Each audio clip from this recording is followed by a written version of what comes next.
बृहस्पतिवार व्रत कथा। भारतवर्ष में एक प्रतापी और दानी राजा राज्य करता था। वह नित्य गरीबों और ब्राह्मणों की सहायता करता था। यह बात उसकी रानी को अच्छी नहीं लगती थी। वह न ही गरीबों को दान देती और न ही भगवान का पूजन करती थी और राजा को भी दान देने से मना किया करती थी। एक दिन राजा शिकार खेलने वन को गए तो रानी महल में अकेली थी। उसी समय बृहस्पति देव साधु वेश में राजा के महल में भिक्षा के लिए गए और भिक्षा मांगी। रानी ने भिक्षा देने से इनकार किया और कहा, हे साधु महाराज, मैं तो दान पुण्य से तंग आ गई हूँ। मेरा पति सारा धन लुटाते रहते हैं। मेरी इच्छा है कि हमारा धन नष्ट हो जाए, फिर न रहेगा बांस न बजेगी बांसुरी।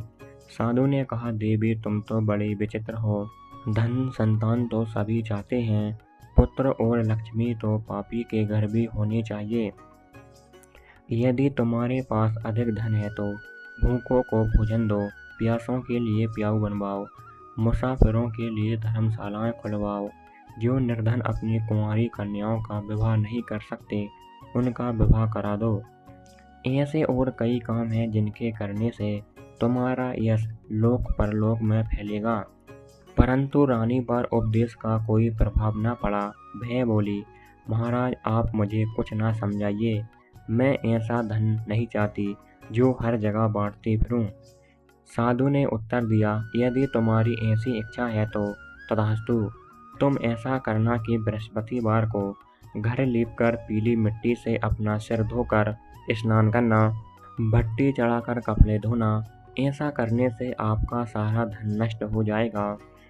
इतना कहकर वह साधु महाराज वहां से अंतर्ध्यान हो गए। साधु महाराज के अनुसार कई बातों को पूरा करते हुए रानी को केवल 3 बृहस्पतिवार ही बीते थे कि उसकी समस्त धन संपत्ति नष्ट हो गई। भोजन के लिए राजा का परिवार तरसने लगा।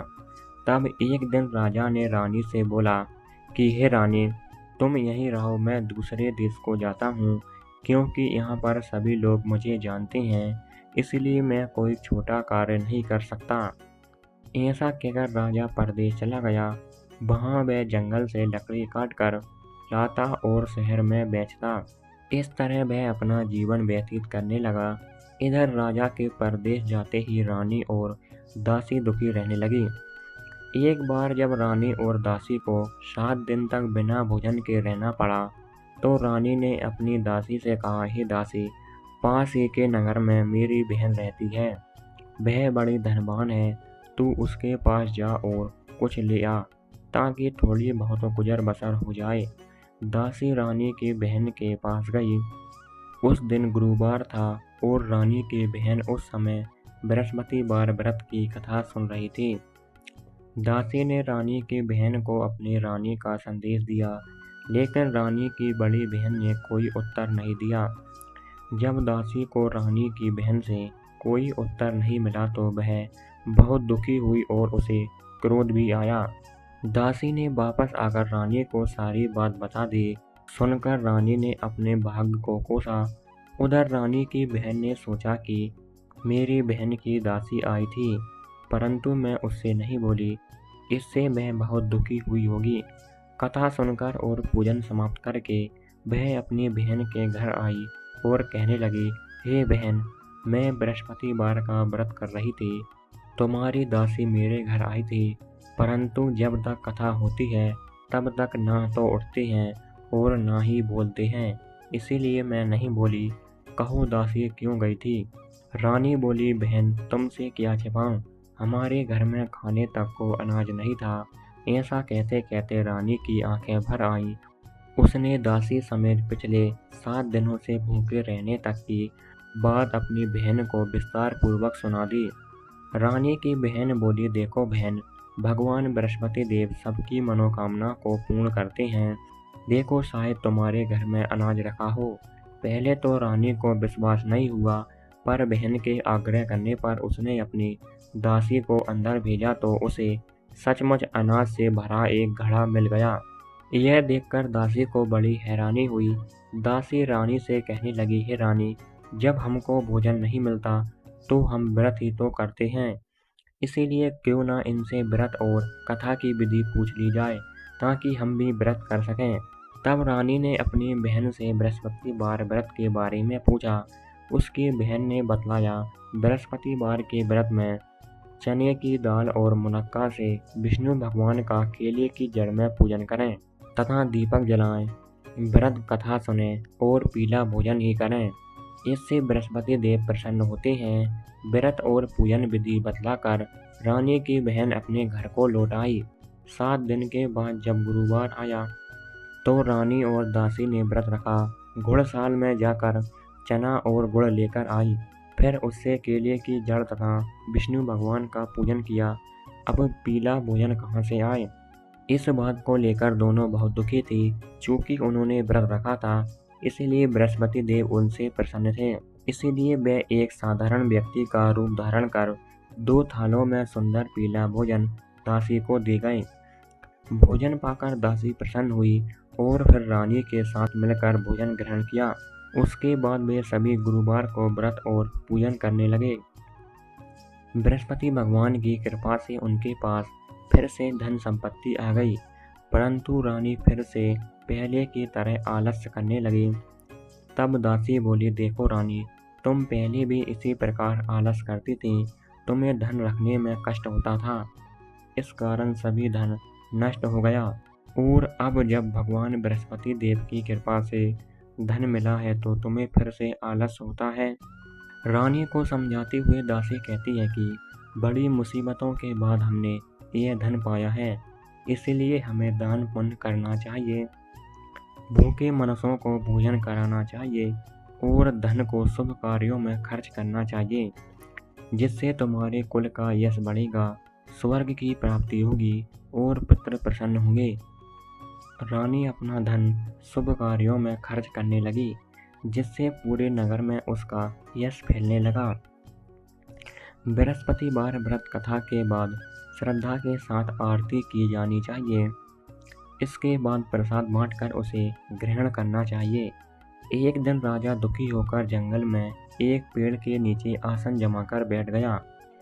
वह अपनी दशा को याद करके व्याकुल होने लगा। बृहस्पतिवार का दिन था। एकाएक उसने देखा कि निर्जन वन में एक साधु प्रकट हुए। वह साधु भेष में स्वयं बृहस्पति देवता थे। लकड़हारे के सामने आकर बोले, हे लकड़हारे, इस सुनसान जंगल में तू चिंता मग्न क्यों बैठा है? लकड़हारे ने दोनों हाथ जोड़कर प्रणाम किया और उत्तर दिया, महात्मा जी, आप सब कुछ जानते हैं, मैं क्या कहूँ? यह कहकर रोने लगा और साधु को अपनी आत्मकथा सुनाई। महात्मा ने कहा, तुम्हारी स्त्री ने बृहस्पति के दिन बृहस्पति भगवान का निरादर किया है, जिसके कारण रुष्ट होकर उन्होंने तुम्हारी यह दशा कर दी। अब तुम चिंता को दूर करके मेरे कहने पर चलो तो तुम्हारे सब कष्ट दूर हो जाएंगे और भगवान पहले से भी अधिक संपत्ति देंगे। तुम बृहस्पति के दिन कथा किया करो, 2 पैसे के चने मुनक्का लाकर उसका प्रसाद बनाओ और शुद्ध जल से लोटे में शक्कर मिलाकर अमृत तैयार करो। कथा के पश्चात अपने सारे परिवार और सुनने वाले प्रेमियों में अमृत व प्रसाद बांटकर आप भी ग्रहण करो। ऐसा करने से भगवान तुम्हारी सब मनोकामनाएं पूरी करेंगे। साधु के ऐसे वचन सुनकर लकड़हारा बोला, हे प्रभु, मुझे लकड़ी बेचकर इतना पैसा नहीं मिलता जिससे भोजन के उपरांत कुछ बचा सकूं। मैंने रात्रि में अपनी स्त्री को व्याकुल देखा है। मेरे पास कुछ भी नहीं है जिससे मैं उसकी खबर मंगा सकूं। साधु ने कहा, हे लकड़हारे, तुम किसी बात की चिंता मत करो। बृहस्पति के दिन तुम रोजाना की तरह लकड़ियां लेकर शहर को जाओ। तुमको रोज से दोगुना धन प्राप्त होगा, जिससे तुम भली भांति भोजन कर लोगे तथा बृहस्पति देव की पूजा का सामान भी आ जाएगा। इतना कहकर साधु अंतर्ध्यान हो गए। धीरे धीरे समय व्यतीत होने पर फिर वही बृहस्पतिवार का दिन आया। लकड़हारा जंगल से लकड़ी काटकर किसी शहर में बेचने गया। उसे उस दिन और दिनों से अधिक पैसा मिला। राजा ने चना गुड़ आदि लाकर गुरुवार का व्रत किया। उस दिन से उसके सभी कलेश दूर हुए। परंतु जब दोबारा गुरुवार का दिन आया तो बृहस्पतिवार का व्रत करना भूल गए। इस कारण बृहस्पति भगवान नाराज हो गए। उस दिन उस नगर में राजा ने विशाल यज्ञ का आयोजन किया तथा शहर में यह घोषणा करा दी कि कोई भी मनुष्य अपने घर में भोजन न बनावे, न आग जलावे। समस्त जनता मेरे यहाँ भोजन करने आवे। इस आज्ञा को जो न मानेगा उसे फांसी की सजा दी जाएगी। इस तरह की ये घोषणा संपूर्ण नगर में करवा दी गई।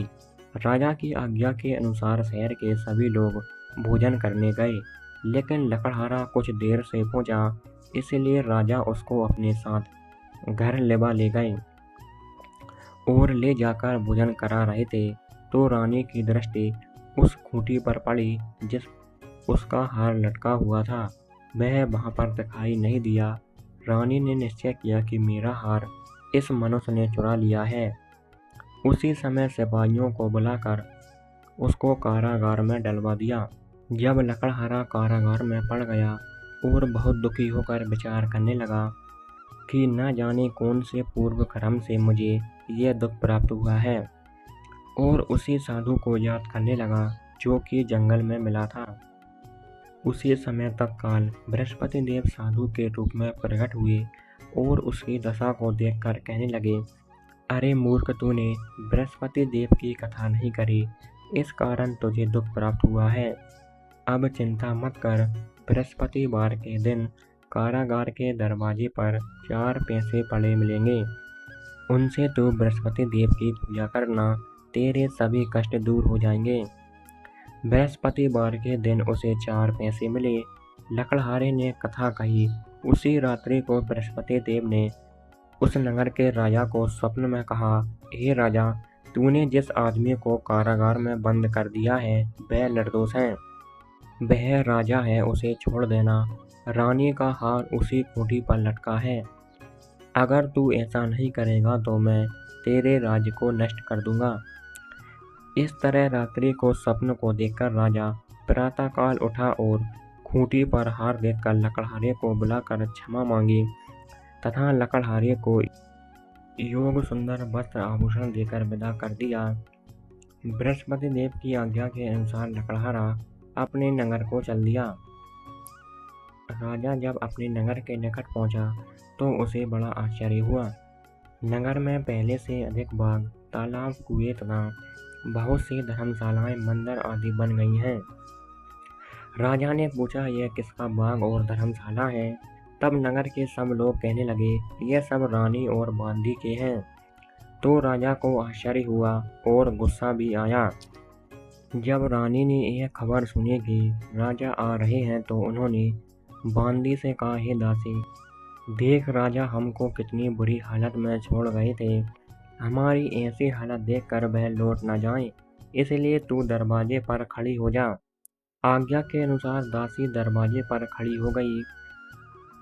राजा आए तो उन्हें अपने साथ लेवा लाई। तब राजा ने क्रोध करके अपनी रानी से पूछा कि यह धन तुम्हें कैसे प्राप्त हुआ है? हमें यह सब धन बृहस्पति देव के इस व्रत के प्रभाव से प्राप्त हुआ है। राजा ने निश्चय किया कि 7 रोज बाद तो सभी बृहस्पति देव का पूजन करते हैं, परंतु मैं प्रतिदिन दिन में 3 बार कहानी तथा रोज व्रत किया करूँगा। अब हर समय राजा के दुपट्टे में चने की दाल बंधी रहती तथा दिन में 3 बार कहानी कहता। एक रोज राजा ने विचार किया कि चलो अपनी बहन के यहाँ हो आवे। इस तरह निश्चय कर राजा घोड़े पर सवार हो अपनी बहन के यहाँ को चलने लगा। मार्ग में उसने देखा कि कुछ आदमी एक मुर्दे को लिए जा रहे हैं। उन्हें रोककर राजा कहने लगा, अरे भाइयों, मेरी बृहस्पति देव की कथा सुन लो। वे बोले, लो, हमारा तो आदमी मर गया है, इसको अपनी कथा की पड़ी है। परंतु कुछ आदमी बोले, हम तुम्हारी कथा भी सुनेंगे। राजा ने दाल निकाली और जब कथा आदि हुई थी कि मुर्दा हिलने लग गया और जब कथा समाप्त हो गई तो राम राम कहकर मनुष्य उठकर खड़ा हो गया। आगे मार्ग में उसे एक किसान खेत में हल चलाता मिला। राजा ने उसे देख और उससे बोले, अरे भैया, तुम मेरी बृहस्पतिवार की कथा सुन लो। किसान बोला, जब तक मैं तेरी कथा सुनूंगा तब तक 4 हरैया जोत लूँगा। जा अपनी कथा किसी और को सुनाना। इस तरह राजा आगे चलने लगा। राजा के हटते ही बैल पछाड़ खाकर गिर गया तथा किसान के पेट में बड़ी जोर का दर्द होने लगा। उस समय उसकी माँ रोटी लेकर आई। उसने जब यह हाल देखा तो अपने पुत्र से सब हाल पूछा और बेटे ने सभी हाल कह दिया। तो बुढ़िया दौड़ी दौड़ी घुड़सवार के पास गई और उससे बोली कि मैं तेरी कथा सुनूंगी, तू अपनी कथा मेरे खेत पर चलकर ही कहना। राजा ने बुढ़िया के खेत पर जाकर कथा कही। वह बैल उठ खड़ा हुआ तथा किसान के पेट का दर्द भी बंद हो गया। राजा अपनी बहन के घर पहुंचा। बहन ने भाई की खूब मेहमानी की। दूसरे दिन प्रातःकाल राजा जागा तो वह देखने लगा कि सब लोग भोजन कर रहे हैं। राजा ने अपनी बहन से कहा, ऐसा कोई मनुष्य है जिसने भोजन नहीं किया हो, मेरी बृहस्पतिवार की कथा सुन ले। बहन बोली, हे भैया, यह देश ऐसा ही है। पहले यहाँ लोग भोजन करते हैं, बाद में अन्य काम करते हैं। अगर कोई पड़ोस में हो तो दिखाऊं। वह ऐसा कहकर देखने चली गई, परंतु उसे कोई ऐसा व्यक्ति नहीं मिला जिसने भोजन न किया हो। अतः वह एक कुम्हार के घर गई जिसका लड़का बीमार था। उसे मालूम हुआ कि उनके यहाँ 3 रोज से किसी ने भोजन नहीं किया। रानी ने अपने भाई की कथा सुनने के लिए कुम्हार से कहा। वह तैयार हो गया। राजा ने जाकर बृहस्पतिवार की कथा कही, जिसको सुनकर उसका लड़का ठीक हो गया। अब तो राजा की प्रशंसा होने लगी। एक रोज राजा अपनी बहन से कहा कि हे बहन, हम अपने घर को जाएंगे, तुम भी तैयार हो जाओ। राजा की बहन ने अपनी सास से कहा। सास ने कहा, हाँ चली जा, परंतु अपने लड़कों को मत ले जाना, क्योंकि तेरे भाई की कोई औलाद नहीं है। बहन ने अपने भैया से कहा, हे भैया, मैं तो चलूंगी पर कोई बालक नहीं जाएगा। राजा बोला, जब कोई बालक नहीं चलेगा तब तुम ही क्या करोगी। बड़े दुखी मन से राजा अपने नगर को लौट आया। राजा ने अपनी रानी से कहा, हम निर्वंशी हैं, हमारा मुंह देखने का धर्म नहीं है और कुछ भोजन आदि नहीं किया। रानी बोली, हे प्रभु, बृहस्पति देव ने हमें सब कुछ दिया है, वह हमें औलाद अवश्य देंगे। उसी रात को बृहस्पति देव ने राजा से स्वप्न में कहा, हे राजा, उठ, सभी सोच त्याग दे, तेरी रानी गर्भ से है। राजा की यह बात सुनकर बड़ी खुशी हुई। 9वें महीने में उसके गर्भ से एक सुंदर पुत्र पैदा हुआ। तब राजा बोला, हे रानी, स्त्री बिना भोजन के रह सकती है, पर बिना कहे नहीं रह सकती। जब मेरी बहन आवे तुम उससे कुछ कहना मत। रानी ने सुनकर हाँ कर दिया। जब राजा की बहन ने यह शुभ समाचार सुना तो वह बहुत खुश हुई तथा बधाई लेकर अपने भाई के यहाँ आई। तब रानी ने कहा, घोड़ा चढ़कर तो नहीं आई, गधा चढ़ी आई। राजा की बहन बोली, भाभी, मैं इस प्रकार ना कहती तो तुम्हें औलाद कैसे मिलती। बृहस्पति देव ऐसे ही हैं, जैसे जिसके मन में कामनाएं हैं सभी को पूर्ण करते हैं, और जो सद्भावना पूर्वक बृहस्पतिवार का व्रत करता एवं कथा पढ़ता अथवा सुनता है, दूसरों को सुनाता है, बृहस्पति देव उसकी सभी मनोकामनाएं पूर्ण करते हैं। भगवान बृहस्पति देव उसकी सदैव रक्षा करते हैं। संसार में जो मनुष्य सद्भावना से भगवान का पूजन व्रत सच्चे हृदय से करते हैं तो उनकी सभी मनोकामनाएं पूर्ण करते हैं। जैसी सच्ची भावना से रानी और राजा ने उनकी कथा का गुणगान किया तो उनकी सभी इच्छाएं बृहस्पति देव ने पूर्ण की। बृहस्पति देव जी ने पूर्ण की थी, इसीलिए पूर्ण कथा सुनने के बाद प्रसाद लेकर जाना चाहिए। हृदय से उसका मनन करते हुए जयकारा बोलना चाहिए। बोलो बृहस्पति देव की जय, भगवान विष्णु की जय। बृहस्पति देव की दूसरी कथा। प्राचीन काल में एक ब्राह्मण रहता था। वह बहुत निर्धन था, उसके कोई संतान नहीं थी। उसकी स्त्री बहुत मलिनता के साथ रहती थी। वह स्नान न करती, किसी देवता का पूजन न करती। इससे ब्राह्मण देवता बड़े दुखी थे। बेचारे बहुत कुछ कहते थे, किंतु उसका कुछ परिणाम न निकला। भगवान की कृपा से ब्राह्मण की स्त्री के कन्या रूपी रत्न पैदा हुआ। कन्या बड़ी होने पर प्रातः स्नान करके विष्णु भगवान का जाप व बृहस्पतिवार का व्रत करने लगी।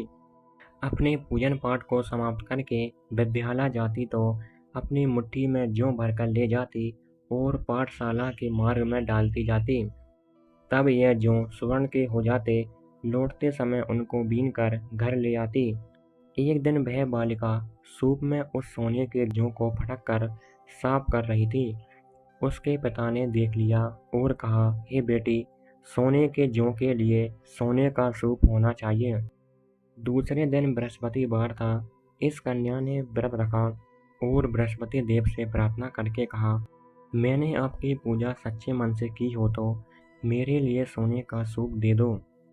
बृहस्पति देव ने उसकी प्रार्थना स्वीकार कर ली। रोजाना की तरह वह कन्या जौ फैलाते हुए जाने लगी। जब लौटकर जौ बीन रही थी तो बृहस्पति देव की कृपा से उसे सोने का सूप मिला। उसे वह घर ले आई और उसमें जौ साफ करने लगी, परंतु उसकी माँ का वही ढंग रहा। एक दिन की बात है कि वह कन्या सोने के सूप में जौ साफ कर रही थी। उस समय उस शहर का राजपुत्र वहां से होकर निकला। इस कन्या के रूप और कार्य को देखकर मोहित हो गया तथा अपने घर आकर भोजन तथा जल त्याग कर उदास होकर लेट गया। राजा को इस बात का पता लगा तो अपने प्रधानमंत्री के साथ उसके पास गए और बोले, हे बेटा, तुम्हें किस बात का कष्ट है? किसी ने अपमान किया है अथवा और कारण हो सो कहो, मैं वही कार्य करूँगा जिससे तुम्हें प्रसन्नता हो, जिससे तुम्हें खुशी मिले। अपने पिता की राजकुमार ने बातें सुनी तो वह बोला, मुझे आपकी कृपा से किसी बात का दुख नहीं है। किसी ने मेरा अपमान नहीं किया है। मैं उस लड़की से विवाह करना चाहता हूँ जो सोने के सूप में जौ साफ कर रही थी। यह सुनकर राजा आश्चर्य में पड़ गया और बोला, इस तरह की कन्या का पता तुम ही लगाओ, मैं उसके साथ तेरा विवाह अवश्य ही करवा दूंगा। राजकुमार ने उस लड़की के घर का पता बतलाया। तब मंत्री उस लड़की के घर गए और ब्राह्मण देवता को सभी हाल बतलाया। ब्राह्मण देवता राजकुमार के साथ अपनी कन्या का विवाह करने के लिए तैयार हो गए तथा विधि विधान के अनुसार ब्राह्मण की कन्या का विवाह राजकुमार के साथ हो गया। कन्या के घर से जाते ही पहले की भांति उस ब्राह्मण देवता के घर में गरीबी का निवास हो गया। अब भोजन के लिए भी अन्न बड़ी मुश्किल से मिलता। एक दिन दुखी होकर ब्राह्मण देवता अपनी पुत्री के पास गए।